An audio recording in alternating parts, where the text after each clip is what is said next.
నోటా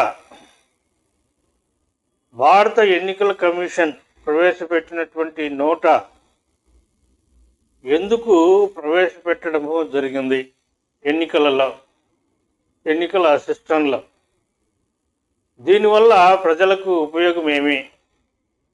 ఎందుకు నోటాకు ఓటు వేయాలి?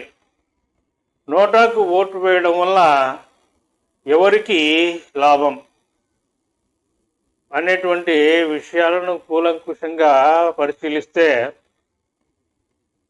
నోటాకు ఓటు వేయడం వల్ల ఎవరికి లాభం అంటే, అది ప్రజల యొక్క పరిస్థితులకు అనుకూలంగా ప్రజలు ఏర్పరచుకునేటువంటి అభిప్రాయ విధానం, నిర్ణయ విధానం.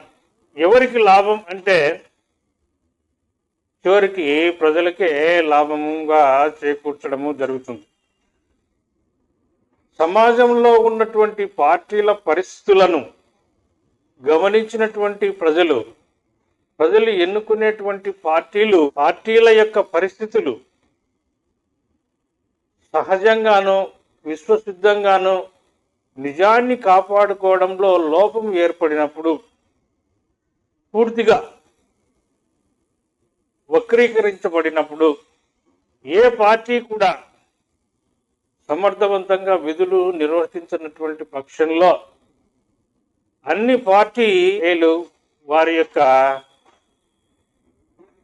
సొంత స్వార్థ చిచ్చుకుతలకు స్థానం కల్పించడము, ప్రజలను వక్రీకరించడము, ప్రజలకు అనేక ఇబ్బందులను ఏర్పాటు చేయడం జరుగుతుంది.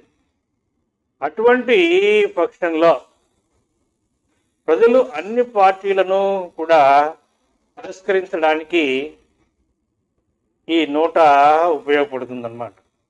ప్రజలు అన్ని పార్టీల సమర్థతను తిరస్కరించడానికి ప్రజల భాష భావాలను ఆర్థిక, సామాజిక, రాజకీయ జీవన స్థితిగతులలో సమానత్వం లేని పక్షంలో ప్రతి మనిషి అన్ని పార్టీలను వ్యతిరేకించాల్సినటువంటి అవసరము ప్రజలందరికీ ఉంది.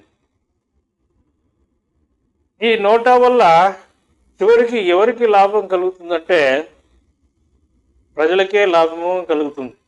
అన్ని పార్టీలను వ్యతిరేకించడం వలన పార్టీల యొక్క పరిస్థితులను గమనించినటువంటి ప్రజలు వారి యొక్క బాగోగులకు అవగాహన కల్పించడానికి కోసము ఈ నోటాను వాళ్ళు ఉపయోగించవచ్చు అన్నమాట. ప్రజలకు లాభం ఏంటి అన్నటువంటి దాన్ని గమనిస్తే, నెంబర్ 1, ప్రజల యొక్క జీవన స్థితిగతుల్లో అవగాహన ఏర్పడుతుందన్నమాట మొట్టమొదటిది. తర్వాత ప్రజల సమస్థితి, ప్రజలలో పార్టీల పరిస్థితుల్లో ఎక్కువ స్థాయి తక్కువ స్థాయి అనేటువంటి భావాలకు వ్యతిరేకంగా సంస్కృతిని ఏర్పాటు చేసుకునే దానికోసము ఈ నోటా ఉపయోగపడుతుంది అన్నమాట. మూడవది ఏంటంటే, ప్రజల్లో తమ యొక్క ఆలోచనల్లో అభిప్రాయాల్లో స్థిరత్వము, సాధారణ గుణము, నీతి నియమాలకు విలువనీయడము జరుగుతుందన్నమాట. ప్రతి ఒక్కరు కూడా వారి యొక్క అభిప్రాయాలలో నిజాన్ని ఏర్పాటు చేసుకోవడం జరుగుతుంది. అభిప్రాయాలలో, ఆలోచనల్లో స్థిరత్వం ఏర్పాటు చేసుకోవడం జరుగుతుంది. సరైనటువంటి వ్యక్తిత్వాన్ని పాటించినటువంటి వాళ్ళుగా ప్రజలు నిర్ణయించబడతారు. నాలుగవది ఏంటంటే, సహజ సిద్ధమైన, విశ్వసిద్ధమైన, నిజమైనటువంటి పరిస్థితులపై ఆలోచన, అవగాహన, ఆచరణ ప్రజల్లో ఏర్పడుతుంది. ప్రతి ఒక్కరు కూడా సహజ స్థితికి చేరుకుంటారు. ఎటువంటి కళాత్మకమైనటువంటి పరిస్థితులకు లొంగిపోనేటువంటి ఆలోచన విధానాన్ని ఏర్పాటు చేసుకుంటారు, ఆచరణ విధానాన్ని ఏర్పాటు చేసుకుంటారు. అవగాహన ఏర్పడుతుంది ప్రజల్లో. తర్వాత అందరి దృష్టిలో కూడా ఈ నోటాకు ఓటు వేయడం వలన అందరూ సమానంగా చూడబడుతున్నారా లేదా అన్నటువంటి అవగాహన, ఆలోచన, ఆచరణ కూడా ఏర్పడుతుంది. అదేవిధంగా పార్టీలు తమ యొక్క పరిస్థితులు నిజమైనటువంటివా, అబద్ధమైనటువంటివా అనేటువంటి ఆలోచన, అవగాహన, ఆచరణలను ఏర్పాటు చేసుకున్న దానికోసము నిజమైనటువంటి పరిస్థితులు ఏర్పాటు చేసుకునేటువంటి విధంగా ఆలోచించడము, తర్వాత అవగాహన చేసుకోవడము, తర్వాత అభిప్రాయాన్ని, ఆచరణను ఏర్పాటు చేసుకునేటువంటి పరిస్థితులు ప్రజలలో ఏర్పడతాయి. తర్వాత ఐదవది ఏంటంటే ఒకే పార్టీకి ఓటు వేయడాన్ని వ్యతిరేకించడము జరుగుతుంది. ప్రజలు అందరూ కూడా ఒకే పార్టీకి ఓటు వేయడం వలన ఏకత్వాన్ని ప్రోత్సహించడము జరుగుతుంది. అటువంటి విధానానికి వ్యతిరేకంగా వ్యవహరించడము జరుగుతుందన్నమాట ఏ నోటా వల్ల. తర్వాత అన్ని పార్టీలను వ్యతిరేకించడం వలన అందరి అభిప్రాయాలకు సహజ సిద్ధమైనటువంటి స్థితికి చేర్చడము జరుగుతుంది. అటు పార్టీల యొక్క పరిస్థితులను కంట్రోల్ చేయడం జరుగుతుంది, ఇటు యొక్క ప్రజల యొక్క పరిస్థితులను కూడా కంట్రోల్లో చేయడము జరుగుతుంది. ఈ విధంగా ఆ నోటాకు ఓటు వేయడం వల్ల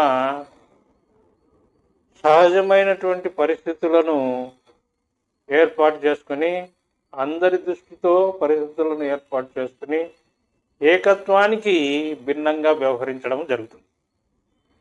తర్వాత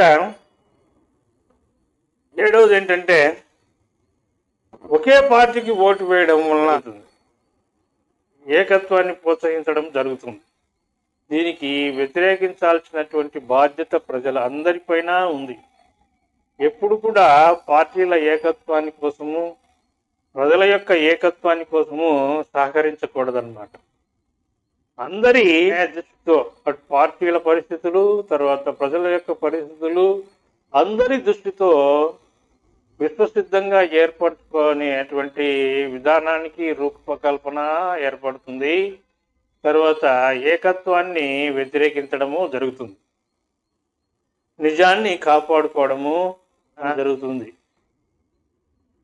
ఈ విధంగా నోటాకు ఓటు వేయడం వలన అనేక రకాలైనటువంటి లాభాలు ప్రజలకే ఉంటాయే తప్ప పార్టీలకు ఎటువంటి లాభాలు ఉండవన్నమాట.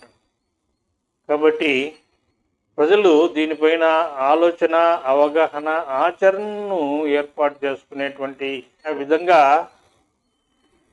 మనస్తత్వాన్ని మార్చుకోవాల్సినటువంటి అవసరము సమాజాన్ని మార్చడానికి, సమాజంలో మార్పు కోరుకునేటువంటి వ్యక్తులు ఎవరైతే ఉంటారో వాళ్ళందరికీ కూడా ఈ అవసరము ప్రతి ఒక్కరికి ఉంటుంది. నా రిప్రజెంటేటివ్ ఎస్ఆర్కే మూర్తి.